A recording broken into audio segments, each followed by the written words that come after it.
വസുദൈവ കുടുംബകം എന്ന നമ്മുടെ യൂട്യൂബ് ചാനലിൻ്റെ എല്ലാ പ്രിയ പ്രേക്ഷകർക്കും നമസ്കാരം. ഞാനിപ്പോൾ ഉള്ളത് ചക്കുളത്ത് ദേവീക്ഷേത്രത്തിലാണ്. ഇവിടെ ഇന്ന് കാർത്തിക പൊങ്കാല മഹോത്സവമാണ്. ആലപ്പുഴ ജില്ലയിലെ തലവടി പഞ്ചായത്തിൽ നീരേറ്റുപുറത്ത് സ്ഥിതി ചെയ്യുന്ന പ്രസിദ്ധമായ ഒരു ക്ഷേത്രമാണ് ചക്കുളത്തുകാവ് ശ്രീ ഭഗവതി ക്ഷേത്രം. ജഗദീശ്വരിയും ആദിപരാശക്തിയുമായ വരദുർഗ ഭഗവതിയാണ് ഇവിടുത്തെ ഈ ക്ഷേത്രത്തിലെ മുഖ്യ പ്രതിഷ്ഠ. ചക്കുളത്ത് അമ്മ എന്നറിയപ്പെടുന്ന ഇവിടുത്തെ ഭഗവതി മഹാകാളി, മഹാലക്ഷ്മി, മഹാസരസ്വതി, ഭുവനേശ്വരി, ഭദ്രകാളി തുടങ്ങി ആദിപരാശക്തിയുടെ എല്ലാ പ്രധാന ഭാവങ്ങളിലും അമ്മയെ ഇവിടെ ആരാധിക്കുന്നു. മധ്യ തിരുവിതാംകൂറിലെ സ്ത്രീകളുടെ ശബരിമല എന്നാണ് ഈ ക്ഷേത്രത്തെ അറിയപ്പെടുന്നത്. പത്തനംതിട്ട, കോട്ടയം എന്നീ ജില്ലകളുടെ അതിർത്തിയിൽ പമ്പാ നദിയുടെയും മണിമലയാറിൻ്റെയും സംഗമ സ്ഥാനത്താണ് ക്ഷേത്രം സ്ഥിതി ചെയ്യുന്നത്. ഇന്ന് വൃശ്ചിക മാസത്തിലെ തൃക്കാർത്തിക നാളാണ്.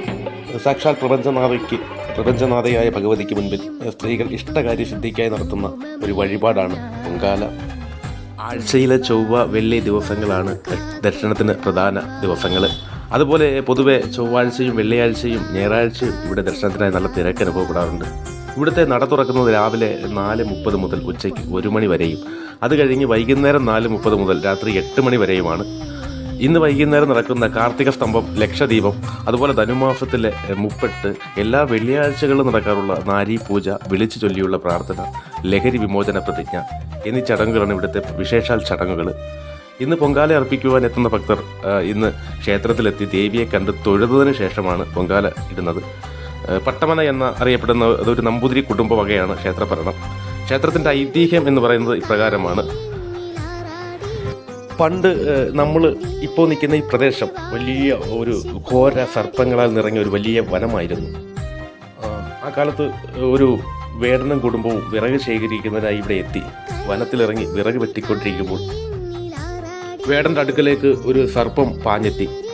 വേടൻ ആ നിമിഷം സ്വന്തം പ്രാണരക്ഷാർത്ഥം തൻ്റെ കയ്യിലിരുന്ന കോടാലി കൊണ്ട് സർപ്പത്തെ വെട്ടുകൊണ്ട സർപ്പം പെട്ടെന്ന് പിന്തിരിഞ്ഞ് വനത്തിനുള്ളിലേക്ക് മറഞ്ഞു. പിന്നീട് ഇതേ സർപ്പത്തെ അവിടെ ഒരു കുളത്തിൻ്റെ കരയിൽ ഒരു പുറ്റിൻ്റെ മുകളിൽ കാണുവാനിടയായി. വേടൻ അപ്പോൾ വീണ്ടും സർപ്പത്തെ ആക്രമിച്ചു. അപ്പോൾ ആ പുറ്റ് പൊട്ടി ജലപ്രവാഹമുണ്ടായി. അത് കണ്ട് പകച്ചു നിന്ന വേടൻ്റെ മുമ്പിൽ ഒരു സന്യാസി പ്രത്യക്ഷപ്പെട്ടു.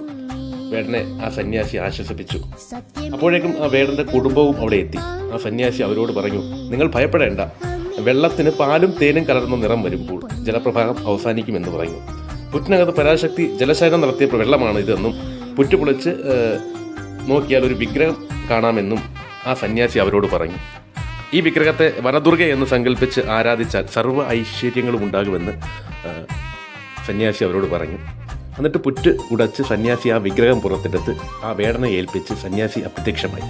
അന്ന് രാത്രി വേടന് സ്വപ്നത്തിൽ ദർശനമുണ്ടായി. തൻ്റെ മുമ്പിൽ സന്യാസിയായി പ്രത്യക്ഷപ്പെട്ടത് സാക്ഷാൽ നാരദ മഹർഷിയായിരുന്നു എന്ന്. ആ വിഗ്രഹം ആണ് ഇവിടെ ഈ ക്ഷേത്രത്തിൽ കുടികൊള്ളുന്നത് എന്നാണ് ഐതിഹ്യം. പഴക്കം നിർണ്ണയിക്കാൻ കഴിയാത്തതാണ് ഇവിടുത്തെ മൂലവിഗ്രഹം. അന്നു മുതൽ വേടനും കുടുംബവും ഇവിടെ ഈ വനത്തിൽ സ്ഥിര താമസമായി. എല്ലാ ദിവസവും വേടനും കുടുംബവും വനത്തിൽ പോയി വിറകും ഭക്ഷണവും ഒക്കെ ശേഖരിച്ച് മൺകലത്തിൽ പാചകം ചെയ്ത് ആണിവർ കഴിഞ്ഞത്. അവർ ഉണ്ടാക്കുന്ന ഭക്ഷണത്തിൽ നിന്നും ആദ്യം ദേവിക്ക് നൽകിയ ശേഷമാണ് അവർ കഴിച്ചിരുന്നത്. ഒരു ദിവസം അവർക്ക് വേണ്ട ഭക്ഷണ സാധനങ്ങൾ കിട്ടാതെ വന്നു. ദേവിക്ക് ഭക്ഷണം നൽകാൻ സാധിക്കില്ലല്ലോ എന്നോർത്ത് വലിയ ദുഃഖത്തിൽ അവർ തിരിച്ചെത്തി. അപ്പോൾ അവർ അവിടെ കണ്ടത് അവിടെ സ്ഥിരമായി അവർ പാചകം ചെയ്യുന്ന ഭാഗത്ത് പല നിറയെ ചോറും കറികളും കായ്കറികളും ഇരിക്കുന്നതാണ് കണ്ടത്. ആഹാര സാധനങ്ങൾ അവിടെ എത്തിയത് ദേവി കൃപ കൊണ്ടാണെന്ന് മനസ്സിലാക്കിയ വേടൻ ഉച്ചത്തിൽ ദേവീമന്ത്രങ്ങൾ ഉരുവിട്ട് അപ്പോൾ ആ സമയം അവിടെ ഒരു അശരീരി ഉണ്ടായി. മക്കളെ, നിങ്ങൾക്ക് വേണ്ടി ഉണ്ടാക്കിയതാണ് ഈ ആഹാരം. ആവശ്യത്തിന് ഭക്ഷണം കഴിച്ച് വിശ്രമിക്കൂ. നിങ്ങളുടെ നിഷ്കളങ്ക ഭക്തിയിൽ ഞാൻ സന്തുഷ്ടയാണ്. തീരാ ദുഃഖങ്ങളിൽ പോലും എന്നെ കൈവിടാത്തവർക്ക് ഞാൻ ദാസിയും തോഴിയുമായിരിക്കും. ഭക്തിപൂർവ്വം ആരെവിടെ നിന്ന് എന്നെ വിളിച്ചാലും അവരോടൊപ്പം ഞാൻ എപ്പോഴും ഉണ്ടാകും. ഈ ഓർമ്മ പുതുക്കലാണ് ഇവിടുത്തെ ചക്കുളത്തുകാവിലെ ജനലക്ഷങ്ങൾ അർപ്പിക്കുന്ന ഈ പൊങ്കാല മഹോത്സവം. ചക്കുളത്തുകാവിലെ വിശേഷാൽ ദിവസമായി ഇന്ന് ഇവിടെ എത്തുവാൻ സാധിച്ചതും ഈ വീഡിയോ എടുത്ത് നിങ്ങളിലേക്ക് എത്തിക്കുവാൻ സാധിച്ചതും വലിയ അമ്മയുടെ അനുഗ്രഹമായി കണ്ടുകൊണ്ട് വീഡിയോ എല്ലാവർക്കും ഇഷ്ടമായി എന്ന് വിചാരിക്കുന്നു. അടുത്ത ഒരു ക്ഷേത്രത്തിലെ വീഡിയോയുമായി വീണ്ടും കാണാം. അപ്പം എല്ലാവർക്കും നമ്മുടെ ചാനൽ സബ്സ്ക്രൈബ് ചെയ്യിപ്പിക്കുക. നമ്മുടെ വീഡിയോസ് ഇഷ്ടമായി ലൈക്ക് ചെയ്യുക. നിങ്ങളുടെ വിലയേറിയ അഭിപ്രായങ്ങൾ കമൻറ്റായി രേഖപ്പെടുത്തുക. അടുത്ത ഒരു ക്ഷേത്ര വിശേഷങ്ങളുമായി അടുത്ത വീഡിയോയിൽ കാണുന്നവരെ എല്ലാവർക്കും നമസ്കാരം.